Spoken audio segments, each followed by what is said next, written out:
Assalamualaikum and hi everyone. Welcome to my presentation of Educational Psychology EDU550 on case study. Hi, my name is Nur Anis Maisara binti Yusmadi. I am from ED24130C and I'm currently taking Teaching English as a Second Language. Introducing my research title, which is Teachers' Perception of Motivation among Secondary School Students with and without co-curricular involvement. Now let's move to the research objectives. So, the first research objective is to explore teachers' perceptions of classroom motivation among secondary school students with and without co-curricular involvement. Second is to identify factors that teachers believe influence the motivation of students who actively participate in co-curricular activities and those who are not. And the third one is to examine teacher-recommended strategies and also interventions to enhance classroom motivation for all students regardless of their co-curricular involvement. Moving on to the research questions.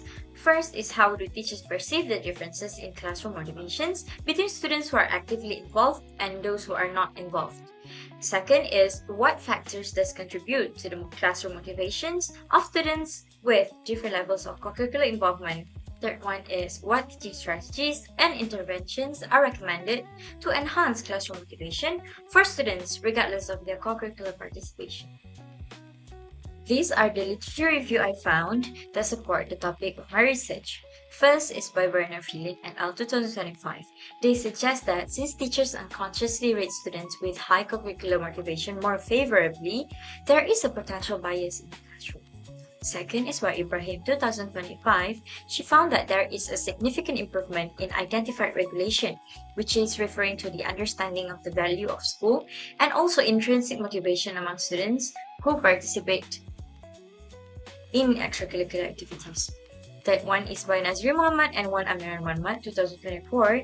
They suggest that active involvement in co-curricular program is essential for developing soft skills, which is kemahiran insania, and enhancing social interaction within the school environment. Next is by Kaswati Saleh et al. 2024. They reported a strong correlation between personality development and co-curricular involvement. The interview data revealed that active students were perceived as significantly braver and more confident by their teacher. Last but not least, Nur Aisha Abu Sama et al. 2024 believe that co-curricular involvement enhances soft skills like leadership and communication. These are three theories I believe are relevant to my topic. The first one is Bernard Greene's attribution theory, which is this theory focuses on how students explain their success and failures, which their action impact their future motivation. First is internal locus of control, which is when they attribute to leadership skills and fighting spirits, their motivation will get higher.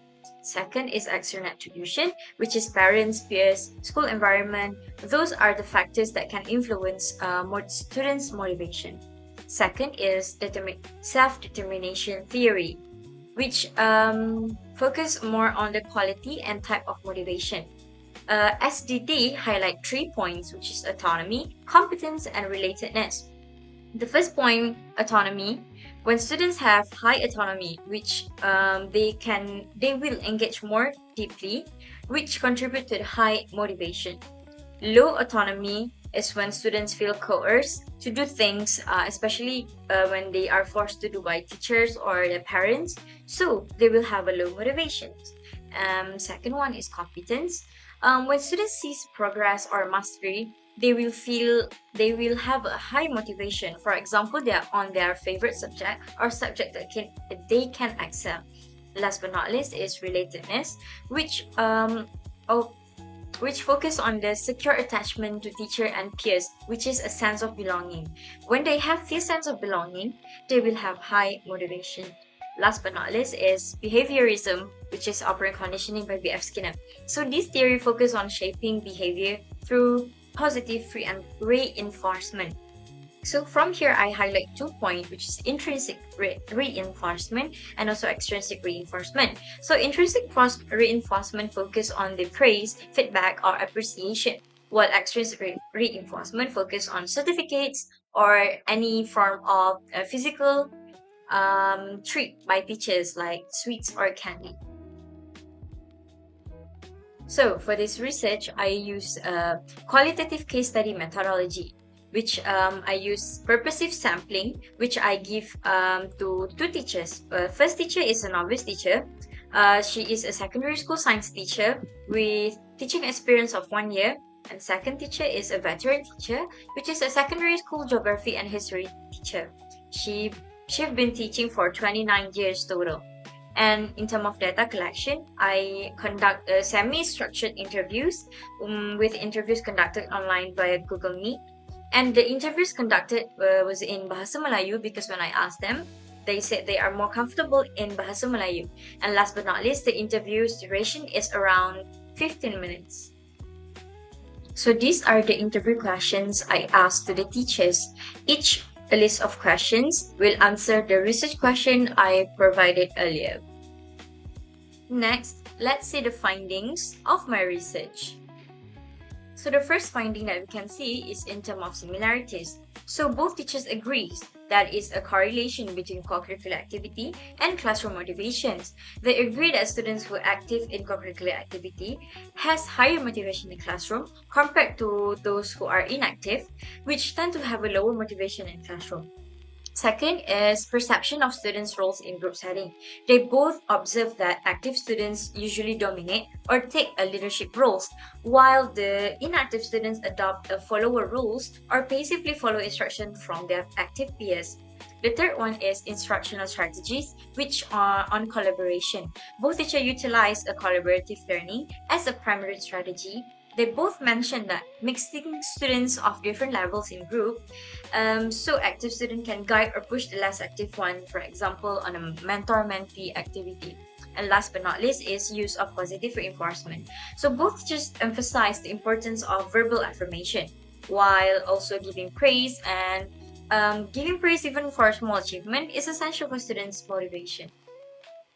Next, let's move on to the differences from the finding. So both teachers have a different view on certain topic. First is factors contributing to high motivation. Novice teacher focus more on the tangible and skill-based drive, which they believe that extrinsic motivation is what contribute to students' motivation, like holding position in organization, and external recognition like certificates. While veteran teacher focus more on the intrinsic motivation, which is on a psychological resilience, attributing to high motivation to an internal competitive desire to succeed. Second is factors contributing to low motivation, which is a situational and versus emotional factors. Novice teacher believe on external or situation barriers, which is like past negative experience, lack of support from parents, and also environment. While veteran teacher focus more on the internal emotional barriers like shyness, low self-esteem, and also a fear of failure. So the third one is influence of teacher and environment. Novice teacher believe that influence of peers like social modeling and the general school environment affect the students' motivation, while veteran teacher focus more on the significant roles of teacher as a magnet who influence students' motivation. Next is recommendations for improvement. Novice teacher suggests that there should be a systemic changes, which is a strengthened school culture to equally value academic and also co-curricular activities, and teachers need to adopt a flexible pedagogy. The next veteran teacher suggests that a specific recognition mechanism, such as award for improvement rather than just top achievement, should be given to students. Last but not least is in terms of their interventions. So novice teacher focus more on building a relationship through understanding student background and also a two-way communication.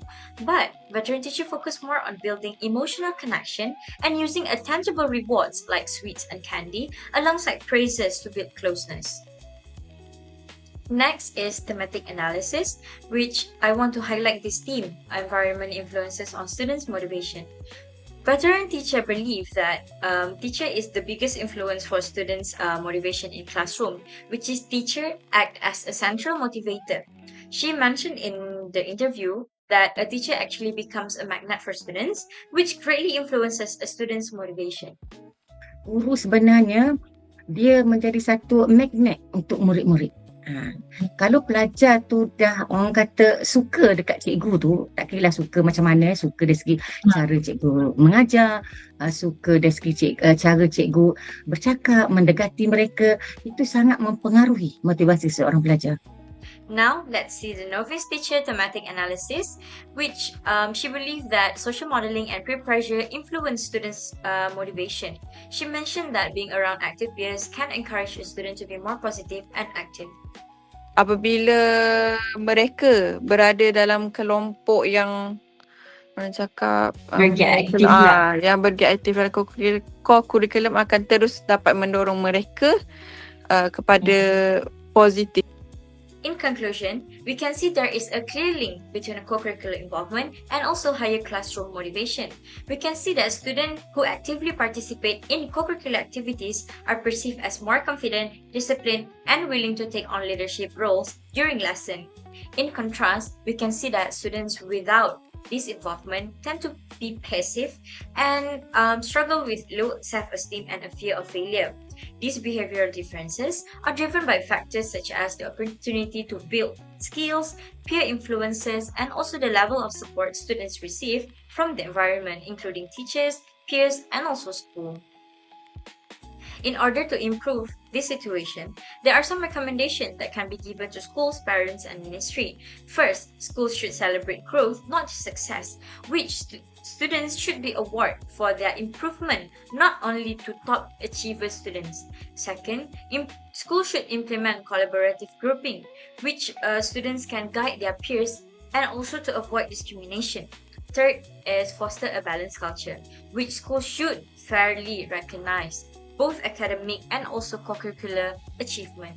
Second is parents. Parents should encourage holistic involvement, not only focus on academic alone or co-curricular alone. They should both support academic and co-curricular activities as they are closely related together.